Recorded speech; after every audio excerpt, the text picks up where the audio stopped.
دوستو، یہ کہانی 9 سال کے ایک ایسے چھوٹے بچے کی ہے جس کا بچپن کسی نرک سے کم نہیں تھا، پھر بھی اس نے ہار نہیں مانی اور پوری دنیا کو اپنے قدموں میں گرا لیا۔ آئیے دیکھتے ہیں کیسے۔ مووی کی شروعات 1192 سے ہوتی ہے، جہاں ہم چائنا کے نارتھن ویسٹ ایریا کو دیکھتے ہیں، جسے اس ٹائم تینگوٹ کنگڈم کے نام سے جانا جاتا تھا، جس کو تینگوٹ راجونشی چلایا کرتے تھے۔ یہاں پر کئی ٹائپ کے منگولین ٹرائبز کے لوگ آپس میں رہا کرتے تھے۔ ان کے سردار کو خان کہا جاتا تھا۔ ان خانوں کی آپس میں بہت گہری دشمنی ہوا کرتی تھی، کیونکہ یہ سبھی لوگ پاور میں بنے رہنا چاہتے تھے، اسی لیے ان میں اکثر لڑائیاں چلتی رہتی تھی، جس میں بہت سارے لوگ مر جاتے تھے۔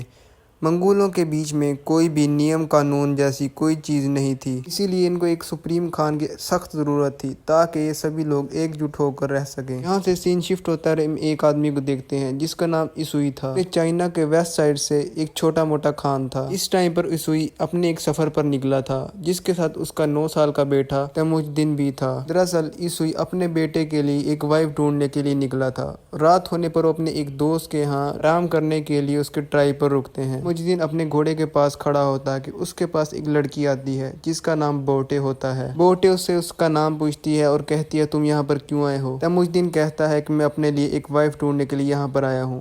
تو بوٹے اسے کہتی ہے کہ تمہیں مجھ سے ہی شادی کرنی چاہیے، اور وہ یہ کہہ کر یہاں سے بھاگ جاتی ہے۔ رات کو تیموجدین اپنے فادر کے پاس لیٹا ہوتا ہے۔ اس کے فادر اسے کہتے ہیں کہ مجھے تمہارے لیے ایک ایسی وائف کی ضرورت ہے جو کہ ایک بہت ہی اسٹرانگ سامودائے سے ہو۔ تیموجدین اپنے فادر کو کہتا ہے کہ میں اپنے لیے اپنی وائف خود ڈھونڈوں گا۔ تیموجدین کی ضد کے بعد اس کے فادر اس کے اس فیصلے کے لیے راضی ہو جاتے ہیں۔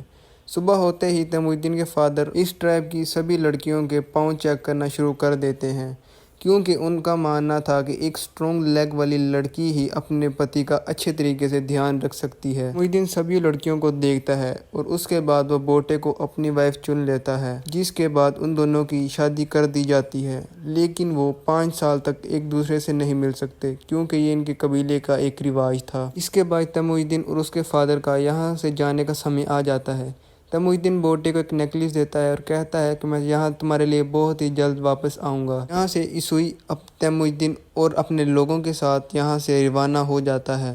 تھوڑا آگے جاتے ہی وہ آرام کرنے کے لیے ایک جگہ پر رکتے ہیں۔ یہاں پر وہ سبھی لوگ بہت ہی سترک ہوتے ہیں، کیونکہ پاس ہی ان کے ایک اور ٹرائب کے لوگ آرام کرنے کے لیے رکتے ہیں۔ تھوڑی دیر بعد دوسرے خان کا آدمی اسوئی کے لیے کٹورے میں دودھ لاتا ہے، جس کا مطلب ہے کہ وہ لوگ سمجھوتا کرنا چاہتے ہیں۔ اسوئی خوشی خوشی وہ دودھ کا پیالہ لے لیتا ہے اور دوسرے خان کے لیے بھی اپنی طرف سے ایک دودھ کا پیالہ بیچتا ہے، جس کا مطلب ہے یہ بھی سمجھوتا کرنا چاہتے ہیں۔ اسوئی کا آدمی اسوئی کو کہتا ہے کہ تمہیں خود دودھ پینے سے پہلے اپنے کسی نوکر کو پلانا چاہیے۔ اسوئی اس بات کے لیے صاف صاف منع کر دیتا ہے، کیونکہ وہ سامنے والے خان کا وشواس توڑنا نہیں چاہتا تھا۔ اسوئی وہ سارا دودھ پی لیتا ہے، جس کے بعد وہ خان بھی سارا دودھ اسوئی کا بھیجا ہوا پی جاتا ہے۔ کچھ دیر بعد وہ جب اپنے سفر پر نکلتے ہیں تو اسوئی کے پیٹ میں درد ہوتی ہے اور وہ وہیں پر گر کر مر جاتا ہے۔ یہاں ہمیں پتہ چلتا ہے کہ جو سامنے والے خان کے ٹرائب نے اس کے لیے دودھ بھیجا تھا، اس میں خان نے زہر ملائی ہوئی تھی، جس سے اس کی وہیں پر موت ہو جاتی ہے۔ تیموجدین اپنے فادر کے پاس جاتا ہے، لیکن اس کے لوگ وہاں سے جانے کی تیاری کرنے لگتے ہیں، کیونکہ ان میں ایک رواج تھا کہ وہ اپنے خان کے مرتے ہی ایک اچھے خان کی تلاش میں وہاں سے نکل جاتے ہیں، کیونکہ انہیں ایک مضبوط انسان کو ہی فالو کرنا چاہیے۔ اب جب کہ اسوئی مر چکا ہے، اس لیے وہ اپنے لیے ایک نئے راجا کی تلاش میں وہاں سے نکل پڑتے ہیں، جس کے بعد تیموجدین اپنی مدر کے ساتھ اپنے باپ کا انتم سنسکار کرتا ہے۔ اسوئی کے پاس جتنی بھی بھیڑ بکریاں تھیں، وہ اس کا ایک خاص آدمی جس کا نام توارگوتائی ہوتا ہے وہ اپنے پاس رکھ لیتا ہے۔ یہ دیکھ کر تیموجدین کی ماں اس کو بددعا دیتی ہے کہ ایک دن میرا بیٹا تم کو ڈھونڈ کر ضرور سے مار دے گا۔ توارگوتائی یہ سن کر سوچ میں پڑ جاتا ہے کہیں سچ میں یہ آگے چل کر مجھے ہی نہ مار دے، اس لیے وہ اس بچے کو ابھی مارنے کا حکم دے دیتا ہے۔ لیکن منگولوں میں ایک رواج تھا، کسی کو بھی مارنے سے پہلے اس کی ہائٹ کو رتھ کے پہیے سے ناپتے تھے۔ جس کی ہائٹ رتھ کے پہیے سے چھوٹی ہوتی تھی اس کو وہ چھوڑ دیتے تھے، کیونکہ وہ ابھی بچہ ہوتا تھا اور بچوں کو یہاں پر مارنا بالکل بھی صحیح نہیں سمجھا جاتا تھا۔ تیموجدین کی ہائٹ چھوٹی نکلتی ہے، جس کی وجہ سے تیموجدین فی الحال تو بچ جاتا ہے۔ توارگوتائی کہتا ہے کہ میں اس کو مارنے کے لیے اگلے سال ضرور سے آؤں گا، تب تو اس کی ہائٹ بڑھ چکی ہوگی۔ کچھ مہینے بعد جب سردیاں آ جاتی ہیں، تیموجدین کے پاس چھپنے کے لیے کوئی بھی جگہ نہیں تھی، تب اسے اپنے فادر کی بات یاد آتی ہے کہ گوٹ ٹینگری برے وقت میں ان کی مدد ضرور کریں گے، اس لیے وہ سیکڑر پہاڑی کی طرف جانے لگتا ہے۔ لیکن راستے میں ہی اس کا پاؤں جمی ہوئی جھیل پر آ جاتا ہے، جس سے وہ پانی میں گر کر ڈوبنے لگتا ہے۔ وہیں پاس کھڑا ایک لڑکا جس کا نام جموکا ہوتا ہے، اسے جھیل سے باہر نکال کر اس کی جان بچا لیتا ہے۔ یہاں جموکا اور اس کا بڑا بھائی تیموج الدین کو اپنے ساتھ اپنے گھر میں لے کر جاتے ہیں، جہاں تیموج الدین اپنی جان بچانے کے لیے ان کا شکریہ ادا کرتا ہے۔ اب جموکا اور اس کا بڑا بھائی اپنے ہاتھ پر کٹ لگا کر اپنا خون دودھ میں ملا کر تیموج الدین کو پینے کے لیے دیتے ہیں۔ اب وہ 2 نہیں بلکہ 3 بھائی بن چکے تھے۔ انہوں نے تیموج الدین کو اپنا بھائی بنا لیا تھا۔ اگلے دن تارگوتائی اپنے لوگوں کے ساتھ تیموج الدین کو ڈھونڈتا وہاں پر آ جاتا ہے تاکہ وہ تیموج الدین کو مار سکے۔ جب وہ لوگ تیموج الدین کو بندی بنا کر لاتے ہیں تو اس کی ہائٹ ابھی بھی کم نکلتی ہے۔ اس وجہ سے تیموج الدین پھر سے بچ جاتا ہے۔ تارگوتائی تیموج الدین کو تب تک بندی بنا کر رکھتا ہے جب تک اس کی ہائٹ رتھ کے پہیے سے بڑھ نہیں جاتی۔ وہیں پر ایک بزرگ آدمی تیموج الدین کو کھانا کھلاتا اور اس کے زخموں پر مرہم لگاتا تھا۔ کچھ دنوں بعد تارگوتائی پھر سے تیموج الدین کی ہائٹ ناپتا ہے، لیکن ابھی بھی اس کی ہائٹ اتنی ہی تھی۔ پھر یہاں پر بارش شروع ہو جاتی ہے اور سبھی لوگ اپنے تمبو میں چلے جاتے ہیں۔ یہ دیکھ کر بوڑھا آدمی تیموج الدین کو وہاں سے بھگا دیتا ہے۔ تیموج الدین بھاگتا بھاگتا کافی دور آ جاتا ہے۔ اس کے گلے میں ایک لکڑی کا کافی بھاری پھندا تھا، لیکن پھر بھی وہ کسی طریقے سے وہاں پہنچ جاتا ہے جہاں اس کے فادر نے کہا تھا۔ وہ گوٹ ٹینگری سے وش مانگتا ہے۔ تبھی تیموج الدین کو وہاں پر ایک سفید بھیڑیا نظر آتا ہے، جس کے بعد اس کا پھندا اپنے آپ ہی گر کر ٹوٹ جاتا ہے۔ اس کے بعد سین شفٹ ہوتا ہے اور ہمیں 1186 کا ٹائم دکھایا جاتا ہے، جہاں تیموج الدین بڑا ہو چکا ہے، لیکن ابھی بھی وہ تارگوتائی کے لوگوں سے بچ کر بھاگ رہا ہوتا ہے۔ کئی سالوں سے تارگوتائی کے لوگ تیموج الدین کو ڈھونڈ رہے تھے اور آخرکار تیموج الدین ان کے ہاتھوں پکڑا ہی جاتا ہے اور اسے پکڑ کر اسی لکڑی کے پھندے میں رکھتے ہیں جہاں پر اس کو بچپن میں رکھا گیا تھا۔ اب کیونکہ تیموج الدین کی ہائٹ اور عمر دونوں بڑھ چکی تھی تو اس کو مارنے کے چانسز بہت ہی زیادہ تھے۔ تارگوتائی اسے جان سے نہیں مارتا بلکہ وہ اسے زندہ چھوڑ دیتا ہے اور اپنی جان کی بھیک مانگنے کے لیے کہتا ہے۔ تیموج الدین کہتا ہے، مجھے مرنا تو پسند ہے لیکن میں کبھی بھی تم سے اپنی جان کی بھیک نہیں مانگوں گا۔ یہ سن کر تارگوتائی کو اور زیادہ غصہ آ جاتا ہے، وہ اسے اور زیادہ ٹارچر کرنا شروع کر دیتا ہے اور کہتا ہے، اب میں تمہیں دھیرے دھیرے تڑپا کر جان سے مار ڈالوں گا۔ اور یہ بوڑھا آدمی ابھی تک زندہ ہوتا ہے جو کہ تیموج الدین کو پانی پلاتا ہے۔ اس شام سبھی لوگ جب آپس میں بزی ہوتے ہیں تبھی تارگوتائی تیموج الدین سے اکیلے میں بات کرنے کی کوشش کرتا ہے۔ اسی کا فائدہ اٹھا کر تیموج الدین اسی لکڑی کے پھندے سے جسے اسے باندھا گیا ہے اس سے تارگوتائی کو مار کر اب وہ خود خان بننے کے لیے بالکل تیار تھا،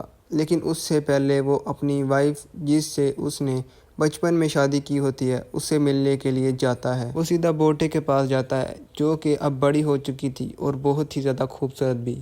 بوٹے اسے کہتی ہے، میں کئی سالوں سے تمہارا انتظار کر رہی تھی اور اب فائنلی وہ دونوں ساتھ ہیں۔ اس کے بعد تیموج الدین اپنی ماں اور بہن سے ملنے جاتا ہے۔ اتنے سال بعد تیموج الدین کو زندہ دیکھ کر اس کی ماں اور بہن بہت ہی زیادہ خوش ہوتے ہیں، لیکن ایک دن مرکب ٹرائب کے لوگ ان کے اوپر حملہ کر دیتے ہیں۔ دراصل تیموج الدین کے فادر نے مرکب ٹرائب کے خان کی مدر کو کڈنیپ کیا ہوتا ہے اور اس ٹرائب کے خان نے قسم کھائی ہوتی ہے کہ اپنی ماں کا بدلہ ضرور لے گا۔ یہ لوگ یہاں پر بوٹے کو کڈنیپ کرنے کے لیے آئے ہوتے ہیں۔ بوٹے اور تیموج الدین یہاں سے بھاگنے کی کوشش کرتے ہیں، لیکن بوٹے کو ایک تیر لگ جاتا ہے جس سے وہ بوٹے کو کڈنیپ کر کے وہاں سے چلے جاتے ہیں۔ دراصل مرکب ٹرائب بوٹے کو اپنی وائف بنانا چاہتا تھا اور دوسری طرف تیموج الدین اپنی وائف کو واپس لانا چاہتا تھا، جس کے لیے وہ اکیلا کافی نہیں تھا۔ اس لیے وہ اپنے پرانے بھائی جموکا کے پاس جاتا ہے جو کہ اب ایک ٹرائب کا خان تھا اور یہ ٹرائب کافی زیادہ پاورفل بھی تھی۔ جموکا تیموج الدین کی مدد کرنے کے لیے تیار تو ہو جاتا ہے، لیکن وہ اسے کہتا ہے کہ تمہیں 1 سال تک انتظار کرنا ہوگا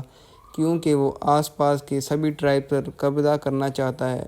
دیکھتے ہی دیکھتے 1 سال بھی گزر جاتا ہے۔ وہ دونوں بھائی مل کر مرکب ٹرائب کے لوگوں پر حملہ کر دیتے ہیں۔ وہ مرکب ٹرائب کے سبھی لوگوں کو مار کر کچھ ضروری سامان اپنے ساتھ لے لیتے ہیں۔ وہیں ایک ٹینٹ میں بوٹے بیٹھی ہوتی ہے جو کہ اب پریگننٹ ہوتی ہے، لیکن پھر بھی تیموج الدین بوٹے کو اپنا ہی لیتا ہے۔ اسی رات وہ اپنی جیت کا جشن منا رہے ہوتے ہیں اور تیموج الدین کے ساتھ اور بھی کئی لوگ جڑ جاتے ہیں جو اسے وہاں ملے سامان کو لوگوں میں بانٹنے کے لیے کہتا ہے۔ تیموج الدین صرف 10% ہی اپنے پاس رکھتا ہے، باقی 90% وہ لوگوں میں بانٹ دیتا ہے۔ تیموج الدین مرے ہوئے لوگوں کے گھر والوں کو بھی کچھ سامان دیتا ہے جنہوں نے لڑائی میں اپنی جان گنوا دی تھی۔ تبھی جموکا کے 2 لوگ یہ دیکھتے ہیں اور تیموج الدین کی ٹرائب کے ساتھ جڑ جاتے ہیں۔ اب جب کہ منگولوں میں یہ روایت تھا کہ وہ اپنا خان خود ہی چن سکتے ہیں تو جموکا چاہ کر بھی کچھ نہیں کر سکتا تھا۔